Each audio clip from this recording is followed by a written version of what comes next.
Dari sini lah. Deket. Bismillahirrahmanirrahim.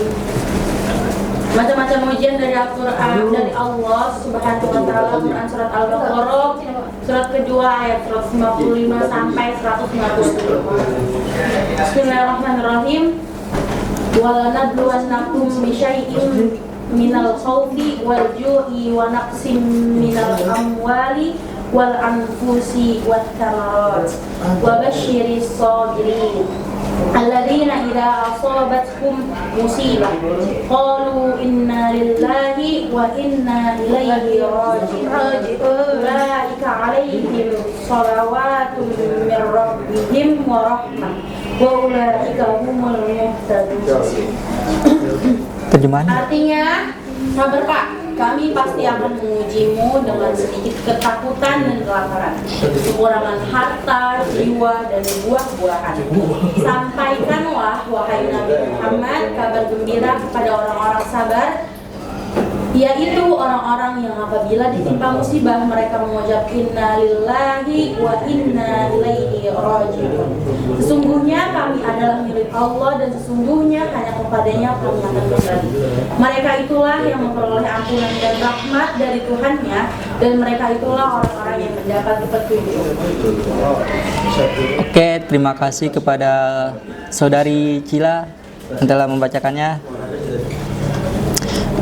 Dari ayat ini kita bisa melihat bahwa Allah Subhanahu wa Ta'ala akan menguji kita dengan beberapa hal, yaitu ketakutan, kelaparan, kekurangan harta, jiwa, dan buah-buahan.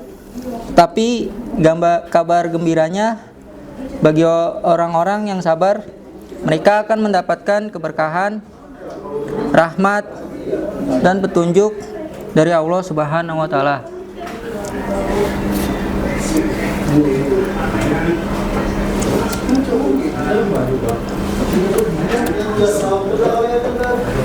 Langsung saja kita masuk ke pembahasan yang pertama, yaitu musibah. Musibah pada mulanya berarti mengenai atau menimpa. Memang bisa saja yang mengenai itu adalah sesuatu yang menyenangkan. Tetapi bila Al-Quran menggunakan kata musibah, maka ia berarti sesuatu yang tidak menyenangkan yang menimpa manusia. Al-Quran mengisyaratkan tidak disentuh seseorang oleh musibah kecuali karena ulahnya sendiri. Quran surat Al-Surah ayat 30, Quran surat Al-Nisa ayat 79. Musibah tidak terjadi kecuali atas izin Allah. Quran surat At-Takabun ayat 11, Quran surat Al-Baqarah ayat 157. Musibah antara lain bertujuan menempa manusia. Quran surat Al-Hadid ayat 22. Terus berikutnya, bala ujian adalah keniscayaan hidup.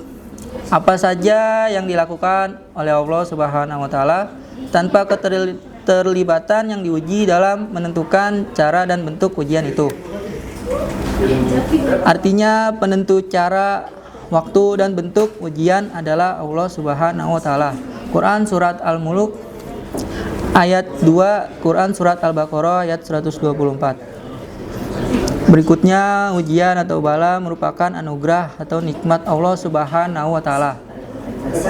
Kalau ayat di atas menguraikan aneka bala ujian yang tidak menyenangkan, maka ada juga ujiannya yang menyenangkannya.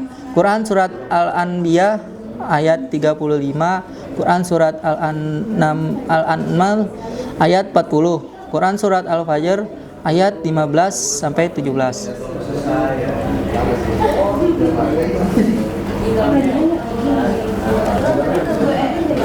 Dan selanjutnya, anugerah atau nikmat yang berupa ujian itu tidak dapat dijadikan bukti kasih ilahi, sebagaimana penderitaan tidak selalu berarti murkanya. Quran surat Al-Fajr ayat 15 sampai 17. Dan yang terakhir, bala atau ujian yang menimpa seseorang dapat merupakan cara Tuhan mengampuni dosa dan menyucikan jiwa dan meninggikan derajatnya.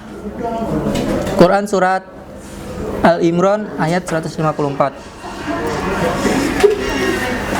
Pembahasan yang terakhir itu fitnah. Kata fitnah yang berarti membakar. Pandai emas membakar emas untuk mengetahui kualitasnya. Kata fitnah dapat berarti ujian atau siksaan. Berarti bencana itu datang dari perbuatan seseorang atas kelompok, tetapi dampaknya mengenai orang yang tidak bersalah. Terhadap orang yang tidak bersalah dan terkena bencana itu, Tuhan menjadikan dia sarana untuk mengingatkan orang lain.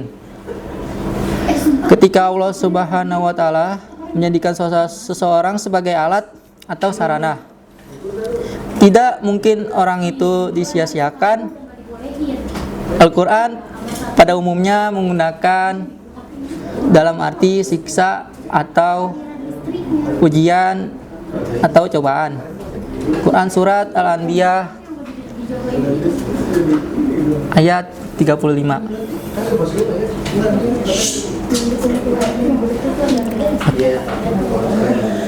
Cila. Cut dulu.